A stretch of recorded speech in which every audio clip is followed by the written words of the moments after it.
Hey there everyone, welcome back to the channel. So today Games Workshop's Warhammer Community article had a lot of really cool information about 10th edition, and we are going to dive into this article, and we're also going to point out a couple of things that a couple of eagle-eyed fans may have already noticed, but I will try to help fill everybody else in case you missed it. Before we get into that though, if you're new to the channel, welcome. Love to see you back here, so make sure you give the video a like, you subscribe, and click that notification bell, so that way you will stay informed of when I release new content. But without further ado, let's get into this. So the article is all about your independent characters and how they are going to interact with your units moving forward. So, coming through here, the big change for people who are familiar with Warhammer 9th edition, a lot of your characters had aura abilities. So, you know, if a character was within, let's say, 6 inches of one of your unit would benefit from some sort of an effect. Now, for all of the old heads, myself included, we remember the days back when characters used to be able to join units, and then only that unit got to benefit from that character's special abilities. And now with 10th edition, we're going to get a mix of the two. So by and large, characters will join a unit, and then only that unit will get to benefit from their special abilities, as we'll see as we go through the article. But they do hint in the article that some characters will still retain aura abilities, and it seems like it's going to be, you know, your really big sort of monstrous creatures or Primarchs for the Space Marines and Chaos Space Marines. So let's go ahead and dig into this. So the example that they give us is the ever-present Primaris Lieutenant. Excuse me. So you can see here that this tactical precision ability, whenever this model is leading a unit, weapons equipped by models in that unit have the lethal hits ability. So this is them sort of devolving, if you will, the old lieutenant ability to let your units, I believe it was reroll to wound, I believe, was their aura ability. Now they get an increased efficiency-wise ability, this lethal hits, which, let's see, where do they talk about that? Here we go, down here. So lethal hits, anytime you roll an unmodified 6 on the hit roll, you automatically wound. However, it only affects the unit that the lieutenant is attached to. Another key takeaway here is that a leader model, so your lieutenants, your captains, those sorts of models, they can only attach to one unit, and they're a part of that unit for the rest of the game. So back in the olden days, the independent character rule would let you leave a unit and then go to another unit. That is no longer a thing. You choose a unit for them to be attached to.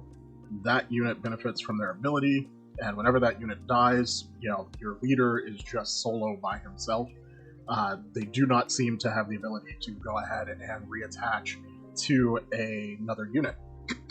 Now, before we move on, Games Workshop snuck this in here, and I want to draw your attention to, so they have every leader model will have a list of units that they're allowed to be attached to. So for the Primaris Lieutenant, for instance, they can attach to Assault Intercessors, Blade Guard Veterans, Hellblasters, Intercessor Squads, and then 2 more squads that Games Workshop doesn't want to tell us the name of.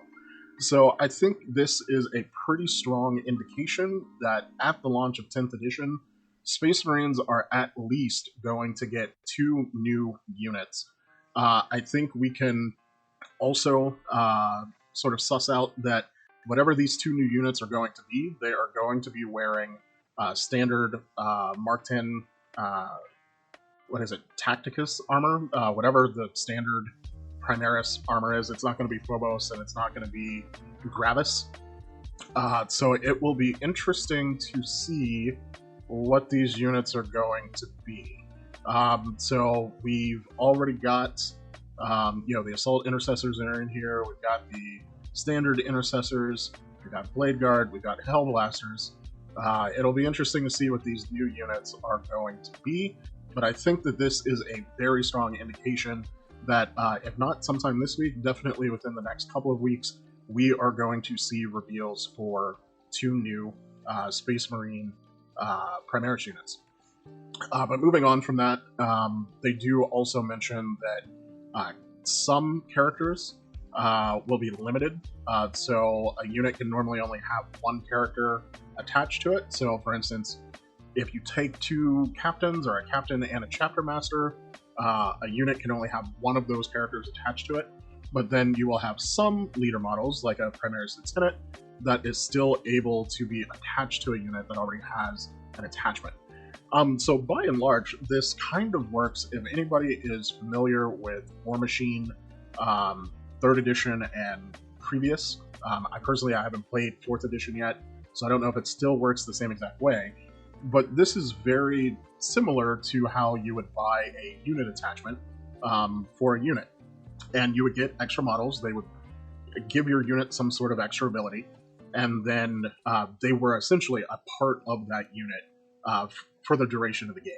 And it seems to be that this is going to work very much in the same vein, which personally I'm actually pretty happy to see this. I think some of the buff stacking that could happen with aura abilities, while it was kind of cool and it was kind of thematic, it made for a lot of things that needed to be kept track of during the middle of the game, overcomplicating the game state by a lot. Because not only did you have to know your auras, you also have to know your opponent's auras. But then 2, it could also lead to some very broken combos, which, GW would make a codex, they'd, print it, release it out into the wild. Even though they were playtesting things, as a software engineer, I can personally attest to this. You try to account for every single possibility you can when you're building something and you're testing it.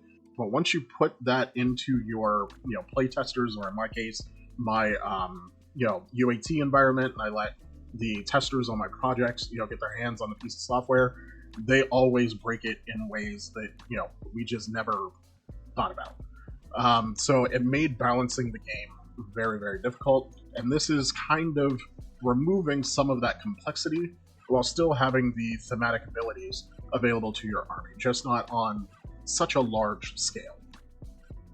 They also mentioned that some characters will get this lone operative ability, which will kind of give them Lookout Sir, where they can't be targeted outside of a certain distance because they're very stealthy.